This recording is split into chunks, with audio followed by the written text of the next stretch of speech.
প্রায় 2 মাসের অন্তর্দ্বন্দ্ব সেরে শেষমেশ কোচবিহার পঞ্চানন বর্মা বিশ্ববিদ্যালয়ের রেজিস্ট্রার পদে বহাল থাকলেন আব্দুর কাদের সাফেলি। এদিন পুনরায় তিনি নিজের কেবিনে ঢুকে নিজের চেম্বারে বসেন। তাকে স্বাগত জানায় তৃণমূল কংগ্রেসের ছাত্র সংগঠনের সদস্যরা। বলা বাহুল্য, তার বিরুদ্ধে বিভিন্ন দুর্নীতির অভিযোগ এনে তাকে সরিয়ে দেওয়া হয়েছিল রেজিস্ট্রার পদ থেকে, যার বিরুদ্ধে তিনি মামলা পর্যন্ত করেছিলেন। আজ পুনরায় তাকে কাজে বহাল করা হলো। তিনি বলেন, আমি শিক্ষা দপ্তরের একজন উচ্চ পদস্থ কর্মচারী। আমাকে যে ধরনের নির্দেশ দেওয়া হবে আমি অবশ্যই সেই মোতাবেক কাজ করব। তিনি ফিরে আসাতে খুশি বিশ্ববিদ্যালয়ের অন্যান্য কর্মচারী থেকে ছাত্র ছাত্রীরা।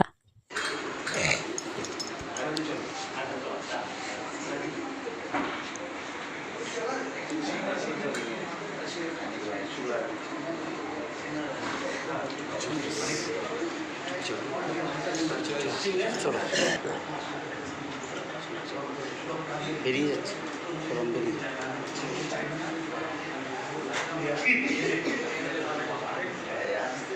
এখন কিন্তু কোনো বাইকটা দেবে না তো ছবি না শুধু ছবি বাইকটা একটু পরে নাও।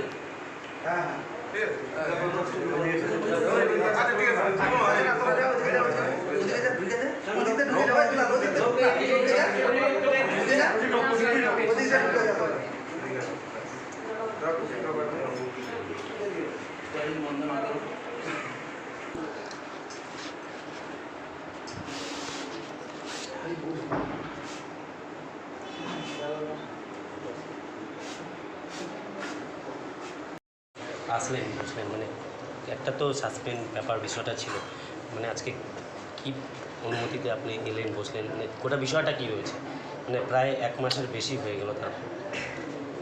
আমি শুধু এটুকুই বলবো যে আমি পশ্চিমবঙ্গ সরকারের উচ্চশিক্ষা দপ্তরের অধীন একজন কর্মচারী।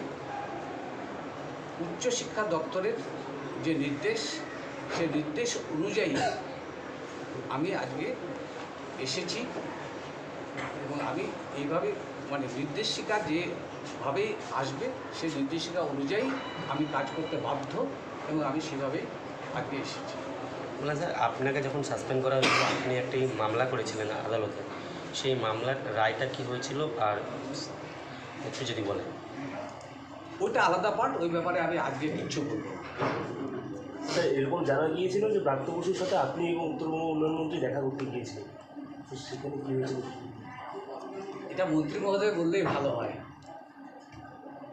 স্যার, একটা তো বিষয় রয়েছে যে যেখানে আপনাকে সাসপেন্ড করা হয়েছিল, তার পরবর্তী থেকে একটা প্রায় অনেক দিন চলে গেছে, তারপরে আজকে ফার্স্ট টাইম আপনি ইউনিভার্সিটিতে আসলেন, তো কী বলবেন, কী কারণে আপনাকে সাসপেন্ড করা হয়েছিল, কতটা যুক্তি, যে অভিযোগ আর কি অভিযোগ তোলা হয়েছিল বেশি? আমি এগুলো ব্যাপারে আজকে কথা বলবো, আমি অন্যদিন কথা বলবো। আমাকে আজকে একটু, আমি তো আজকে প্রায় 2 মাস পরে এলাম, ফলে আপনারা আমাকে একটু সময় দিন, আমি যথাসময়ে সমস্ত কিছুই বলবো। একটা ভিসির কথা ধরেই বলছি যে ভিসি একটা প্রায় 15-16 দিন আগে একটা বিষয় দিয়েছিলেন, যেটা যে কোর্ট নাকি স্টে অর্ডার দিয়েছিল এই যে মামলাটা আপনি করেছিলেন, সেই ক্ষেত্রে আপনি নাকি ইউনিভার্সিটি ক্যাম্পাসের ভিতরেই আসতে পারেন না। সেই জায়গায় দাঁড়িয়ে আজকে আপনি ইউনিভার্সিটিতে এলেন, নিজের দায়িত্ব নিলেন হায়ার এডুকেশনের অনুমতি অনুযায়ী, তো কি এই বিষয়টা কী বলবো? আমি তো বললাম যে আমি উচ্চশিক্ষা দপ্তরের কর্মী, সেই অনুযায়ী আমি কাজ করছি। এখন থেকে কি রেগুলার আসবেন? বিশেষ আমার উপরে সেইভাবেই নির্দেশিকা আছে। স্যার, একটা তো বিষয় যেখানে ভিসি এবং আপনি একজন রেজিস্ট্রার, দুজনেই একজন একটা ইউনিভার্সিটির একদম উচ্চ পদস্থ জায়গায় রয়েছেন, এই দুজনের মধ্যে একটা মতবিরোধ দেখা যাচ্ছে যে সাধারণ ছাত্রছাত্রীদের কতটা সমস্যার সম্মুখীন হবে। আমি তো মাঝখানে প্রায় 2 মাস ছিলাম না, ফলে সমস্যার কথা তো আমি বলতে পারবো না। মানে একটা অংশ বলছে যে আপনাদের দুজনের বিবাদের জেরে সাধারণ যারা ছাত্রছাত্রী তারা একটা সমস্যার মধ্যে পড়ছে। সেটা ছাত্রছাত্রীরা নিশ্চয়ই ভালো বলতে পারবে। স্যার, প্রশাসনিক কাজও তো অনেকভাবে ব্যাহত হয়েছে, মানে অ্যাক্টিং রেজিস্ট্রার যেহেতু ছিল। সেটা আমি কি বলব, একজন রেজিস্ট্রারের যে কি ভূমিকা থাকে সেটা আপনারা মিডিয়ার লোক, আপনারা জানেন। অনেককে, আমি বেশিরভাগকে এখানে চিনি, অনেকবার অনেক সময় আপনাদের সঙ্গে আমরা প্রেস কনফারেন্স করেছি, কাজ করেছি। একজন রেজিস্ট্রারের কী কী কাজ থাকে, কতটা কাজ থাকে, কতটা কাজের চাপ থাকে, সেটা সম্পর্কে আপনারা জানেন। ফলে এটা তো উত্তর করে কী বলব। স্যার, আপনার রুম তো তালা মেরে দেওয়া হয়েছিল, তো হঠাৎ মানে তালাটা কি খোলা ছিল, আপনি এসে দেখুন? আমি যখন এলাম তখন তো তালা খোলা দেখছি। বেশ কিছু সিসিটিভিতে দেখা যাচ্ছে যে ভাঙা রয়েছে, Cellotape মারা মারা আছে, রয়েছে। এরকম দেখা আমি যাচ্ছে। বলতে পারবো না।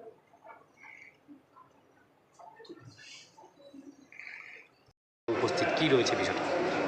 অ্যাকচুয়ালি বিষয়টা হচ্ছে আমাদের হায়ার এডুকেশন ডিপার্টমেন্ট থেকে অর্ডার এসেছে, এর আগের বারও এসেছে এবং কালকেও এসেছে, ঠিক আছে।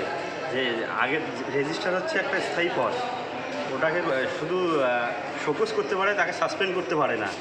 হায়ার এডুকেশন ডিপার্টমেন্টকে অমান্য করে ভাইস চ্যান্সেলর নিজের স্বার্থ চরিতার্থ করার জন্য বিশ্ববিদ্যালয়টাকে অচল অবস্থায় ফেলে দেওয়ার জন্য আমরা সবসময় চাই যে বিশ্ববিদ্যালয় সচল থাকুক এবং যাতে বিশ্ববিদ্যালয়ের মানটা শ্রীবৃদ্ধি ঘটে।